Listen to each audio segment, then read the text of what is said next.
Hello, James. Hi, Lee.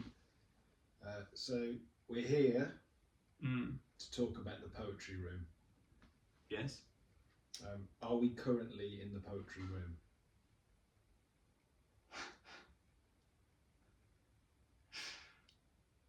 I don't know. Yes, because the poetry is within us and is appearing on the screen, or is in response.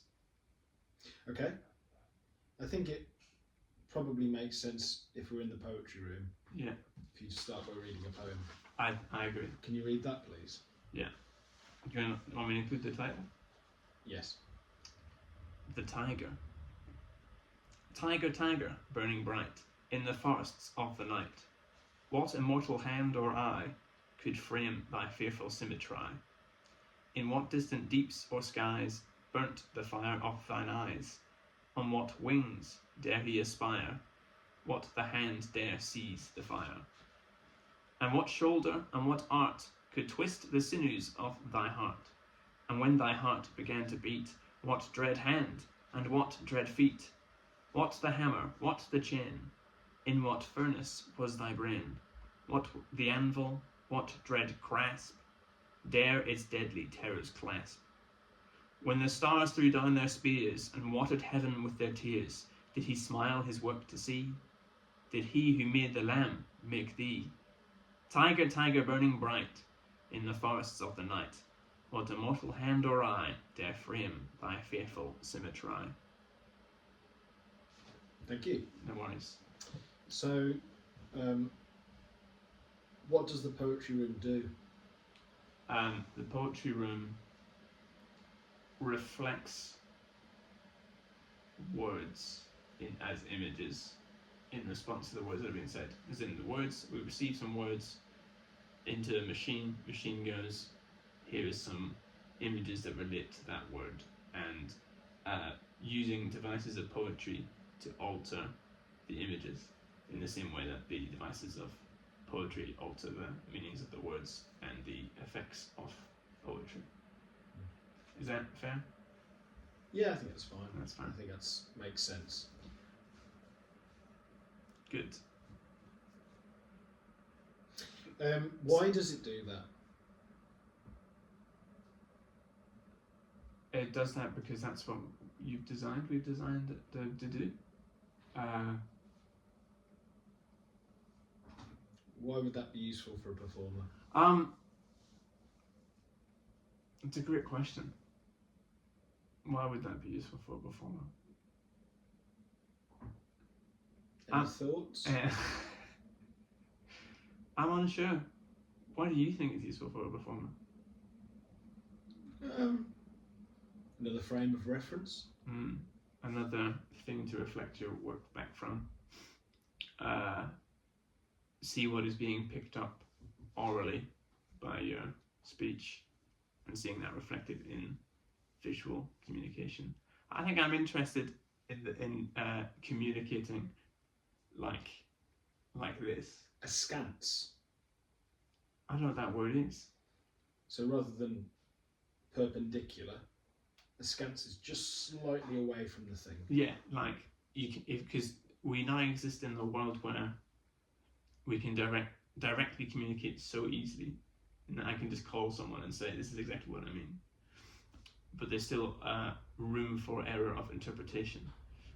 So a text tone can't really freely be read through texts, and sometimes if you don't know someone familiarly, then how they speak might not be fully understood. I'm interested in the fact that communication is something we've been doing long before phones and emails and social media things, and how it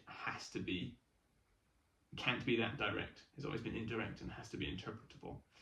And this is another way of doing that, but with modern technology. Yeah. So what is going on at the minute then? What visuals are we seeing? We said a lot about technology. I think we saw some old people, as in technology, and old people, as in when I say old people, people from old times. I've said the word people quite a lot, so there's lots of people being repeated. So if you just kept saying the same word, If I just kept saying people, people, people, people, people, we'd get a lot of some people. And that is a woman with very long hair. There's some people there having a nice time. what if you said? There's lots of people at the beach. What if you said flowers, flowers, flowers, flowers? There's a woman with some flowers, or a small girl with some flowers. Mm. There's some flowers on the thing. There's a bouquet of flowers. I'm not seeing flowers in there, but there is foliage. So there's things that are linked, but not necessarily the exact word that we're looking at. Just because of how the database works. So are the visuals changeable? The visuals are changeable. They change based on the word. They change based on the poetry device. So there's lots of the image. It's repetition. If I can figure out some alliteration off the top of my head, I'm going to be able to see some crazy stuff. Crazy carnatic crabs. I don't know if we got crabs. That hasn't worked, I'm afraid. And this is also the beauty. There's some crabs there. Oh my goodness. What does the word carnatic mean? I don't know. Okay, let's move on with this then. So let's play around with this. Let's improvise with the poetry room. Mm. Yeah. What we're going to do is we're going to create, or you're going to create, for my amusement, for our amusement, From everyone's amusement. for everyone's amusement, a Hollywood blockbuster storyline Oh no. using whatever is the next image. That's going to be... It's a windmill. So begin the story of the windmill, and then at every point, every beat in the story, we'll look again and see what the next image is. Okay. There is a old woman who lives in a windmill all by herself in Dorset. Okay. What is the jeopardy? Jeopardy's incoming from this next image. Whatever that next image Whatever might be. that might be. That looks like, I'm going to interpret that image as someone has self-immolated.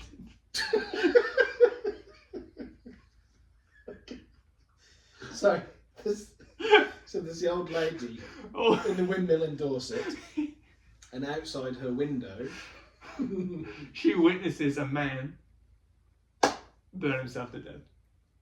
it's not really jeopardy yet. That's an action event, isn't it? That's a starter pusher. She doesn't know who this man is. The village in Dorset is like, why has this man come and burnt himself to death in Dorset? Fantastic. And she goes to find out. She's like, I gotta find out who this man is. But the issue is... The issue is...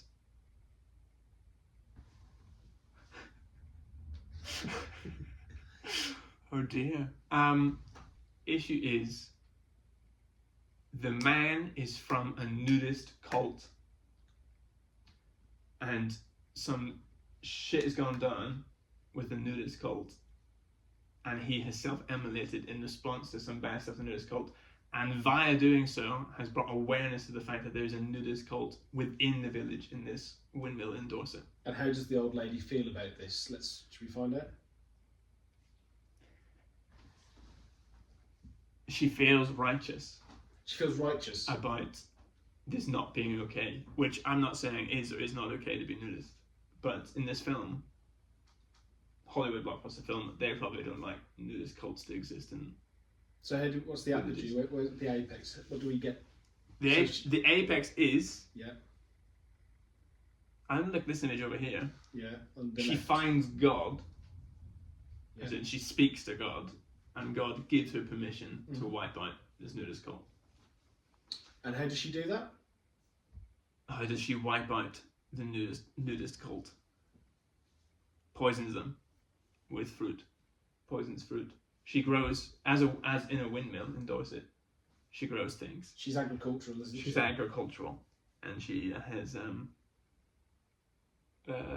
she infiltrates the cult, brings a basket of fruit for their next evening of festivities. Yes. Poisons them all. But she also eats some of the fruit Oh, and what happens to her? That's her dead there, isn't it? Oh, and she just sits in a chair. She's just. She's very happy about killing the Newskull because it's given her purpose in her life, and she dies with a smile on her face. Okay, super. That's the Hollywood blockbuster. And we think, who's going to pick this up? Disney? I'd say this is a. Was it 4 AD? Was it? You know, there's the horror one. The edgy horror. It's an edgy horror. It's one of those ones, yeah. Isn't it? Yeah. Well, that was okay. That was fine, I thought. Yeah. Right, next. This is another improvisation. So we're on a Zoom call. Okay. And I am an accountant, and you are my accountantee. So you're the person who won. I'm the person with the accounts. The year accounting. Yeah. And we're just going to talk about the end of the year, and just sort of see how it's all brightened up a little bit by the workings, the machinations of the poetry room. So you're looking at my tax report for. Yeah. So maybe we've got some different character. A different character. Yeah. There you go. What are you doing with this? I'm just the accountant. This doesn't. Oh, as in this is me. This makes me different in the film. The accountant who plays the ukulele. Okay. And I'm having a conversation with you. Yes. Good morning, James. Good morning, Mr. Mackenzie. We've looked at the accounts, Mm. and we seem to think that there is too much emphasis on apprentices. But apprentices are something I really morally and ethically believe in as a staunch Christian, I guess. Christian and also church builder. In that, if we have more apprentices learning the trade of church building, more churches can be built in the future by these people, and really inspired young people, because I believe young people are the real inspiration behind the future. Excellent. What is it the business actually does? The business is. Why are you asking me this? The accountant. I just look at the numbers. Okay. The business is commissioned by architects to build very beautiful churches for the people of the Netherlands. Because of the tulips. Because of the tulips. There were tulips there, but there were flowers there. Flowers, tulips. That's okay. Yeah. But we are an English-based company, so that does make things difficult. Well, that makes it a lot easier. That's why you've seen all that EU bullshit in the in the accounts. Thank God that's gone. Yeah. And moving forward, I think we're going to have to look at. Well, you need to make more money. Yeah, I feel that. That's also why we're doing the apprentices, to like keep the funds low in terms of the wages. So a new revenue stream could be what? Cravats? Cumberbands, I think. Cumberbands, those are those, yeah. Excellent, that sounds good. I like cumberbands. Making the churches, we go through a lot of fabric, so we could... you could reuse that fabric. Could reuse the fabric to make really stylish cummerbunds for men and women who want them. Maybe even long pajamas. Particularly if you're flying. And then maybe even for models in their photo shoots and paintings, that they needed to have like a really stylish fabric. And church building inspired fabric might fit. Well, I'm reassured. Good. That we're going to be a valuable business. Absolutely fine. How many apprentices can I hire? You can have none. Well, it's so valuable to my business to have apprentices. I'm afraid you can't have any more than. You just can't have any. You can have any. Can't have any. Oh, sure. There we go. That was the accountant bit. Lovely. I enjoyed that. Thank you, Mr. Accountant Mackenzie. Should we do one more? Ooh, Yeah, we can do Oh, one I'll more. have a cup of tea, yeah. We have some tea now as well. Oh, that didn't work well, did it? Thank you. Thank you. In the J mug as well. And that's my name.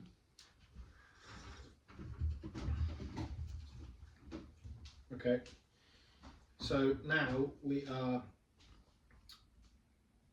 artistic leads, producers. We're at the theatre.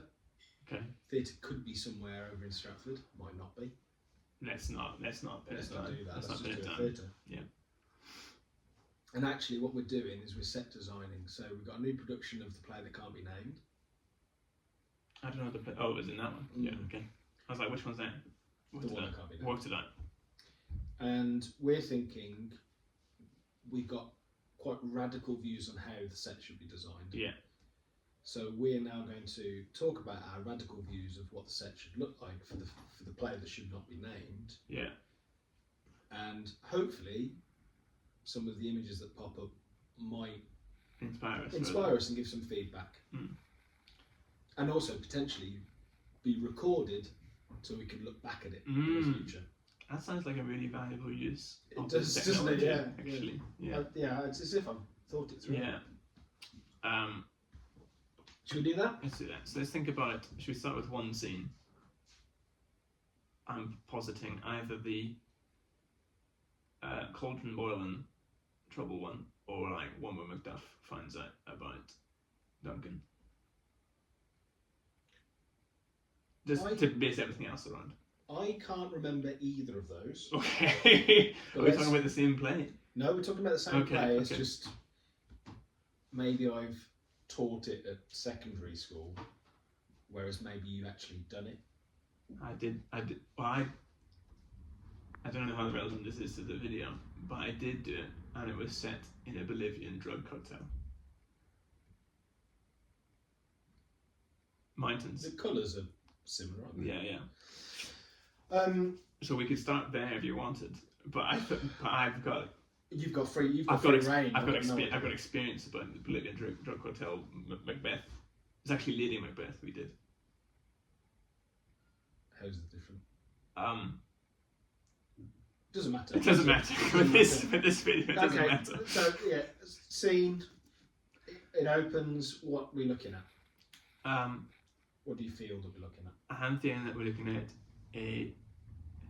for the whole play, the start of the play. It doesn't matter. Just like the basic set is. Well, why don't we do the witches? Everybody knows the witches. That's what I was saying. Is that what you said? Yeah, the cauldron boiling trouble. You did say those words. Yeah. Yeah, that makes sense. I just didn't say the word witches. I think they're in either a dilapidated low economy building in Bolivia, not necessarily Bolivia, other South American countries are available, or they're in the mountains. They're in like, I should use this really, but. Well, more mountainous than that though. Do you know about the Rougemont? Is it Rougemont? What are they called? Rougemont is that beautiful Chinese sandwich. It's not bad. There's in South America there's regions which are really, really high up, and they get 90% of the time it's raining, so it's super, super, super hard living because it's really wet. And maybe it's like the witches are up there because it's like a really kind of scary grey place. So we want lots and lots of rain. Lots of rain, wetness on the stage. We've got also an infinite budget for this theatre show, obviously. So is it like singing in the rain where they're actually dancing in the water? They're not dancing, they're witches. How do they flood the stage? Plastic. Like a swimming, like a paddling pool. Okay. So the paddling pool is dressed to make it look like rocks. Okay. So we've got water. We've got lots and lots of rain. Yeah. What sort of the defining colours? I quite like these colours that are on the screen right now. As in, because it's South America, people think this play is quite a dark play, and I agree. But you can have dark things happening in a light place. So having like quite light browns and yellows, some greens, some reds. Sort of sepia-y. Sepia-y, yeah. Like almost like the Breaking Bad Mexican filter, but not as orange. like all these things. Yeah, sort of harvesty. Like early Van Gogh. like early Van Gogh, like sunsetting on the turmoil that's about to happen in Bolivia. Not that one. Not that one, but But- oof. There's that on the left. There's sort of town squarey. Yeah, a town square feels quite nice. In terms of like timing, I'm thinking like maybe like 80 years ago. 80 years ago. Yeah, so 1940s Bolivia. I don't know what's happening in 1940s Bolivia though. We'd have to do some research. Bolivar. No, he's somewhere else, isn't he? Bolivar. He's the. I mean. Bon Iver. No, not Bon Iver. No. Bon Jovi. No, Bolivar. To be fair, it's not worth bringing up something I'm ignorant about. I think that went all right. So you could look back at the log, check the colours that you liked, Yeah. check the setting that you like, see if you like that. See if there's an image of Bolivia that comes up. And you go, that actually looks really good. We should try and maybe Go with it. look more into where that image came from. Who made that image? Why that image is that way? We could do that because it's logged. Because it's all logged. All right. Should we finish off with a poem? Do you want to read the poem? No. Okay, I'll read the poem. Guess that's why. What should we do? 20 minutes of pure Solid gold. good things. What about? And you've seen such lovely images. I was going to go with another William Blake, to be honest. That's fine. Oh no, let's do Milton. Jerusalem. Jerusalem and did in ancient times. Is it that? It is. Can't believe that. I clearly don't know anything about Jerusalem. Do you want me to sing it? See what it does. No, I don't know if I know that. Okay. No, I won't. And did those feet in ancient time walk upon England's mountains green, and was the holy Lamb of God on England's pleasant pastures seen? And did the countenance divine shine forth upon our clouded hills? And was Jerusalem builded here among these dark satanic mills? Bring me my bow of burning gold, bring me my arrows of desire. Bring me my spear, O clouds unfold, bring me my chariot of fire. I will not cease from mental fight, nor shall my sword sleep in my hand, till we have built Jerusalem in England's green and pleasant land. Well, this goes on. I think that's fine, isn't it? I think that's fine. It keeps going, guys. Look at it's the whole way. So, just to sum up, have we been in the poetry room? We have now been in the poetry room. Excellent. I've understood your question more this time Excellent. than in the first time. Good. If only I could imagine the images being all around us. Well, that is possible. Should we shake hands?